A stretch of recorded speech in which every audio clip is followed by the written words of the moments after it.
దగ్గర పంగన్పుల్లకి దగ్గర 2వ తారీఖు 2 మార్చ్ ఒక రాబరీ జరిగింది, అది అందరికీ తెలిసింది.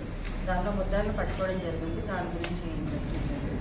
సో ఏం జరిగిందంటే వీళ్ళిద్దరు ముద్దాయిలు, వీళ్ళు వచ్చేసి చల్ల జంపన్న అండ్ కొడుకులు సాంబశివరావు, వీళ్ళది భద్రాచలం ఖమ్మం జిల్లా. వీళ్ళు పాకాట అండ్ బెట్టింగ్, క్రికెట్ బెట్టింగ్ ఇట్లాంటివన్నీ చేస్తుంటారు. వీళ్ళు బాగా అప్పుల పాలై ఉన్నప్పుడు వీళ్ళు ఒక జ్యోతిష్యుడి దగ్గరికి వెళ్తే, జ్యోతిష్యుడు మీరు అశ్విల్లి టెంపుల్కి వెళ్తే మీకు మంచి జరుగుతుందని చెప్పారు. వాళ్ళు దాని గురించి ఒక 5 months బ్యాక్ అట్లా అశ్విల్లి టెంపుల్కి వచ్చి తిరిగి ఆటోలో వెళ్తున్నప్పుడు, కాంప్లెక్స్కి వెళ్తున్నప్పుడు ఎవరైతే మన కంప్లైనెంట్ ఉన్నారో ఒక 75 year లేడీ, ఆమె కూడా ఆటో ఎక్కారు. ఆటో ఎక్కినప్పుడు ఆమె అంతా బంగారం, ఆమె ఒంటి మీద ఎప్పుడూ ఒక 10 తులాల బంగారం ఉంటుంది.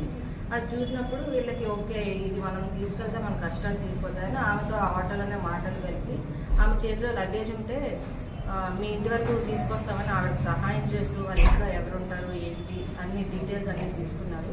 తీసుకున్న తర్వాత వాళ్ళు రెక్కి అంతా వేసుకొని 2వ తారీఖున ఇంట్లోకి వెళ్ళి ఆమె ఒంటరిగా ఉన్నప్పుడు ఆమె చేతులకి తాళ్ళు కట్టేసి నోట్లో గుడ్డలు చేసి గోల్డ్ అంతా తీసుకొని వెళ్ళడం జరిగింది. తర్వాత మనం ఎక్స్టెన్సివ్గా CCTV ఫుటేజెస్ టౌన్లో ఉన్నవన్నీ చెక్ చేసి అది అలా చెక్ చేస్తుంటే మనకి వీళ్ళు ఐడెంటిఫై అయ్యారు.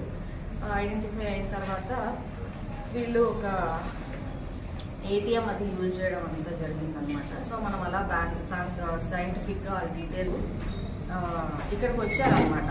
వచ్చి చుట్టుపక్కల వాళ్ళతోటి ఇక్కడ రాబరీ జరిగింది కదా, ఎట్లా జరిగింది, ఆమె ముస్లాం ఎలా ఉందని, ఆమె ఎలా ఉందో మళ్ళీ కనుక్కోవడానికి వాళ్ళు రావడం జరిగింది. అప్పుడు మనము కొంచెం వెక్కి చేసుకుని మనం కూడా వాళ్ళని పట్టుకోవడం జరిగింది.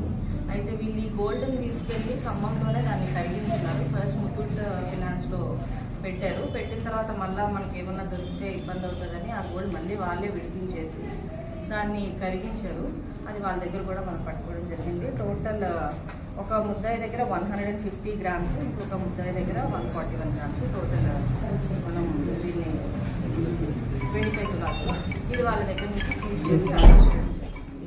సో ఈ టోటల్ దీని గురించి సిఐ అంటే SP మేడం మనకి కంప్లీట్గా CCTV ఫుటేజెస్ అనేది ఇంపార్టెంట్ అని ఎప్పుడూ చెప్పడం జరుగుతుంది. అదే మనం 1 townలో ఎక్కువ పెట్టడం వల్లనే ఈ క్రైమ్ డిటెక్ట్ చేయగలిగాము. CI గారు, SI గారు అండ్ మా క్రైమ్ టీమ్ వీళ్ళు for the past 20 days almost night 1 o'clock వరకు కూర్చొని CCTV ఫుటేజ్ ప్రతి nook and corner of the town, starting from town to Sripur అక్కడ వరకు చెక్ చేయడము, అలాగే మనం CDRs ఇవన్నీ పెట్టుకొని డంప్ కాల్స్ అన్ని చూడడం వల్ల వీళ్ళని మనం trace out చేయగలిగాము.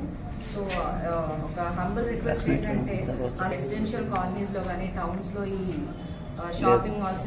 So I congratulate the team, CI గారు, సన్యాస్ నాయుడు గారు and 1 town SI and all the crime team చాలా కష్టపడి ఇది మనకి సాల్వ్ చేశారు. వీళ్ళు ఇంతకుముందు ఎటువంటి నేర చరిత్ర లేని వాళ్ళు.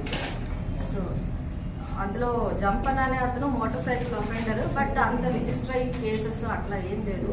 ఇక్కడ వాళ్ళు కాకపోయినా కూడా చాలా కష్టపడి వీళ్ళని కేసు అవుట్ చేసినందుకు ఐ కంగ్రాచులేట్.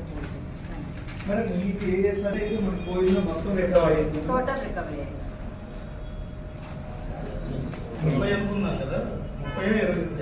25.